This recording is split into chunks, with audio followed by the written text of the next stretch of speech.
beloved Boss Mike Cervera. Eto na nga ho, mga kababayan ko. Oo. Pansinin nyo ho yung buwelta. Buwelta ni Sara Duterte. Pasok!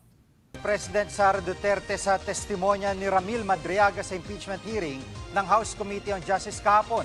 Si Ramil Madriaga ang nagpakilalang bagman umano ni VP Sara. Dahil mula sa Batasang Pambansa nangungun sa balita. Ano daw sabi? Umamin na bagman ni Sara Duterte. Ted Pailon, makinig ka sa balita. Makinig ka kasi sa balita, Ted Pailon. No? Ayan, no, tingnan mo. Ano sabi? Umamin na bagman ni Sara Duterte. Si Sara Duterte ngayon ay vice presidente pa rin. Noong 2023, si Sara Duterte ay vice presidente rin yun. Huwag mo nang idikit si Pangulong Bongbong na presidente. Idikit mo si Sara. Kasi ang pinag-uusapan, si Sara nga ni. Nako, ewan ko mga kababayan, si Paring Ted talaga. Oh. Magkape nga tayo minsan na dalawa. Magkape nga tayo, no? Sabihin nyo nga kay Ted Pailon, magkape daw kayo ni Boss Mike. Oo. Baka naman pwede kong magka-sports car dyan. Di ba, no? Baka kasi pwede ako magkaroon ng sports car eh. Kapag maka-meeting natin si Kuyang Ted eh, no? Hindi kaya mga kababayan. Tuloy, eto na. Sara Duterte, pansinin nyo ang sagot ni Sara Duterte dito, ha? Si News 5 House Correspondent Marian Enriquez. Marian, ano naging pahayag ng bise? Sige, yung pinaka-pinalagan nga ni Vice President Sara Duterte ay yung testimonya ni Ramil Madriaga kaugnay dun sa pag-aaral niya sa law school. Sabi ni Madriaga sa pagdinig ng House Justice Committee, kinailangan daw ng tulong ni VP Sara para makapasa sa law school. May record din daw umano itong si VP Sara ng pagiging bastos at marahas sa mga kapwa niya estudyante. Sagot dyan ni VP Sara, kailanman hindi raw siya humingi ng pabor sa sino mang profesor para makapasa. Hindi ito totoo na inireklamo siya ng mga kaeskwela niya dahil daw sa kabastusan o karahasan. Dagdag pa nga ni Vice, nagtapos daw siya noong May 2005 at kumuha ng bar exam sa parehong taon, bagay na siya lang daw yung unang nakagawa sa kanilang law school noon. Muling tinawag ni VP Sara na mini-trial yung ginagawa nga po ng House Justice Committee na dahil kanyang sinasabi na labag sa batas. Ano inaabuso raw ng komite yung kapangyarihan nito at tila raw korupsyon lang yung alam gawin ng mga miyembro nito. Sa huli, sinabi ng Vice na kaya hindi natutugunan ng maayos ng administrasyon yung krisis ng Isay dahil ginagamit umano nito yung pondo ng gobyerno sa pamumulitika. Nako, kita nyo mga kababayan ko. Ang issue rito, bagman. Nasabit ho mga kababayan, sa dami ho ng mga matitinding pasabog ni Ramil Madriaga, ang tinutukan lang sagutin mga kababayan ni Sara, yung pong pagiging school bukol, sabi nga ni Benji Bernardo, ni Sara Duterte, doon siya nakatutok. Para bang masakit kay Sara Duterte na yung kanyang diploma, yung kanyang sertifikasyon, mga kababayan, galing lang sa palakasan. Sakit na sakit si Sara Duterte doon. Pero bakit? Hindi nyo ba napapansin? Sara, hindi ka ba nasasaktan pag sinabi na nagnanakaw ka ng pera? Parang mga kababayan, mas gusto ko na pineke ko yung aking diploma, pineke ko yung resulta ng aking bar exam, kaysa sabihan ako na magnanakaw. Tama, mga kababayan ko?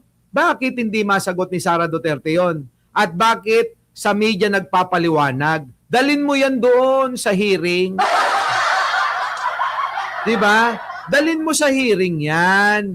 Una, eto mga kababayan. Ito lang, wag na natin tong masyadong ipaliwanag pa.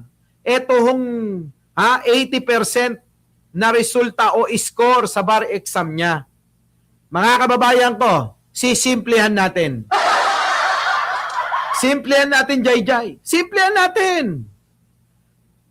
Si Sara Duterte, ang nakuha niya na score sa bar exam ay 80%. Nakuha nyo? Ang talino, di ba? At magugulat kayo. Dahil kung maalala nyo, yung isang hinahangaan ko rin at maaaring hinahangaan nyo, na si Miriam Santiago, abay mas mataas pa si Sara ang nakuha. 78 lang ho. Si Miriam Santiago. Naputik na yan, halos sasabog na yung utak nyo para maunawaan nyo yung mga malalalim na paliwanag at yung mga matatinding mga banat at kung paano mag-construct ng mga, mag-construct, mag-template ng mga mensahe at pangangatwiran na sinasabi sa madlang people. Si Sara Duterte, mas matalino dahil 80. Kaysa kay Miriam Santiago, 78 lang eh. Ang tanong ko sa inyo, ganire, naniniwala ba kayo na mas matalino si Sara Duterte kaysa kay Miriam Santiago? Tao pa ko ha! Huwag na kasi nakakapagod lang ulit-ulit yung paliwanag natin, kung paano magsalita si Sara, bobo talaga, kung paano magsalita ng English, mga kababayan, daig ko pa pag nasa Europa ako at nasa Western country ako.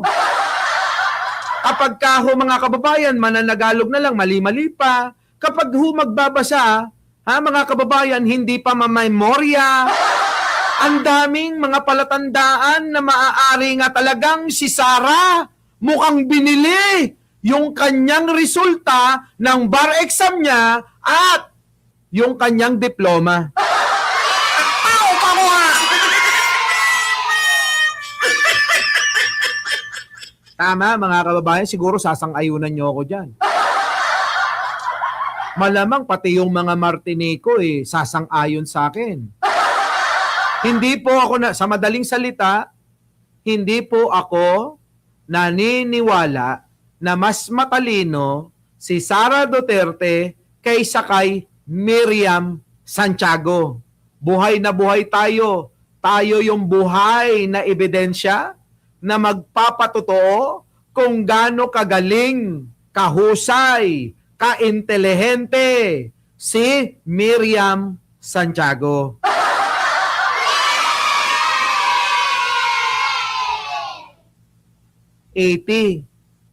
Mas mataas pa si Sara Duterte. Kay Miriam, 78 lang.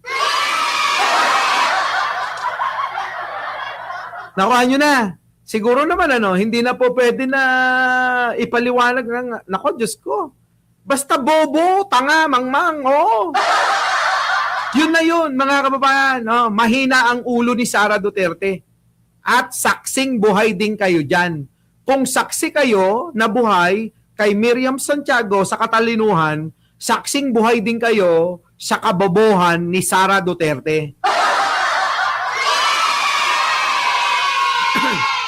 Diba, no? Tama? Tama, mali. Ayan, tingnan nyo dito. Sa dami ho ng pinukol, ulitin ko lang, sa daming pinukol, pasabog ni Ramil Madriaga, si Sara Duterte ho, mga kababayan, ay doon lang ho nakatuon na sinasabing bobo ngani.